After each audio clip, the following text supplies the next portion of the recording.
اعوذ باللہ من الشیطان الرجیم بسم اللہ الرحمن الرحیم ولما بلغ أشده واستوى آتيناه حكما وعلما وكذلك نجزي المحسنين ودخل المدينة على حين غفلة من أهلها فوجد فيها رجلين يقتتلان هذا من شيعته وهذا من عدوه فاستغاثه الذي من شيعته على الذي من عدوه ووكزه موسى فقضى عليه قال هذا من عمل الشيطان إنه عدو مضل مبين صدق اللہ العظیم۔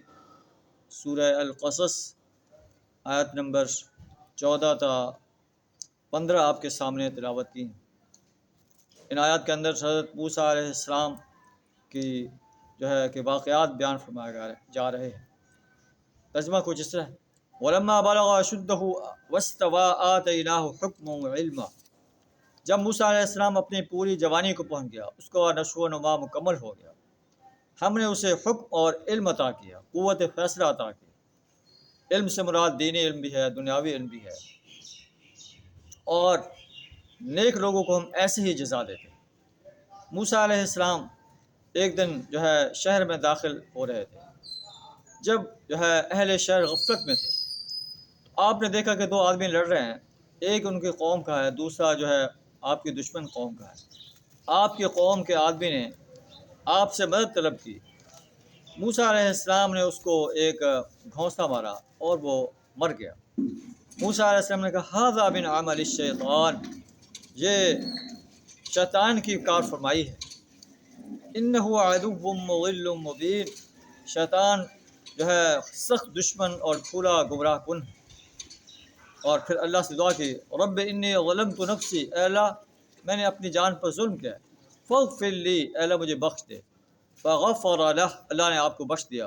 انہ هو الغفور الرحیم، بے شک اللہ بخشنے والا بڑا مہربان۔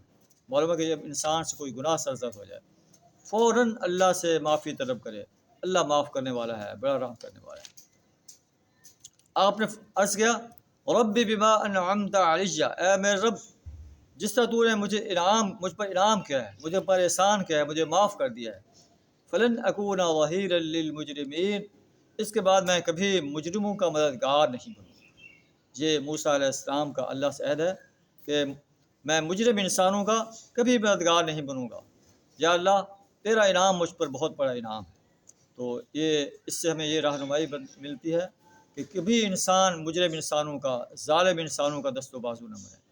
اگر دست و بازو بنے گا تو وہ بھی ان کے ساتھ ظالم اور مجرم شمار ہوگا، اس کا انجام بھی وہی ہوگا جیسے ان مجرم انسانوں کا، ظالم انسانوں کا انجام ہوا۔ جیسے فرعون اور اس کے قوم، اس کے سردار جو فرعون کے مددگار بنے تھے، اس کے دست و بازو بنے تھے۔ قرآن کہتا ہے کہ جب اللہ نے موسیٰ علیہ السلام کو فرعون اور اس کے سرداروں کے پاس بھیجا، فاتبعوا امر فرعون، انہوں نے فرعون کے آرڈر کی اتباع کی۔ وما امر فرعون برشید، فرعون کا آرڈر راستے پر مبنی نہیں تھا۔ یقدم قومہ یوم القیامہ، قیامت کے روز اپنی قوم کے آگے آگے ہوگا۔ یقدم قومہ یوم القیامہ فاوردہم النار، اور انہیں آگ کے گھاٹ اتار دے گا۔ تو ایسے سردار، ایسے بادشاہ جو ظالم ہیں، مجرم ہیں، اللہ کے سرکش ہیں، اللہ کے باغی ہیں، اور ایسے لیڈرز جو سرکش اور باغی ہیں، ظالم ہیں، زانی اور شرابی ہیں، جو بھی ان کا مددگار بنے گا، ان کا دست و بازو بنے گا، ان کے جھنڈے اٹھائے گا، ان کی کنوسنگ کرے گا، اللہ ہمارا ان کا انجام ایسے ظالموں کے ساتھ ہوگا۔ اے اللہ تو نے جو مجھ پر انعام کیا ہے، فلن اکون ظہیرا للمجرمین، میں اس کے بعد اب مجرم انسانوں کا مددگار نہیں بنوں گا۔ اللہ سے دعا تعالی ہمیں بھی مجرم انسانوں کا مددگار بننے سے، ان کا دست و بازو بننے سے اپنی پناہ عطا فرمائے۔ وآخر دعوانا الحمد للہ رب العالمین۔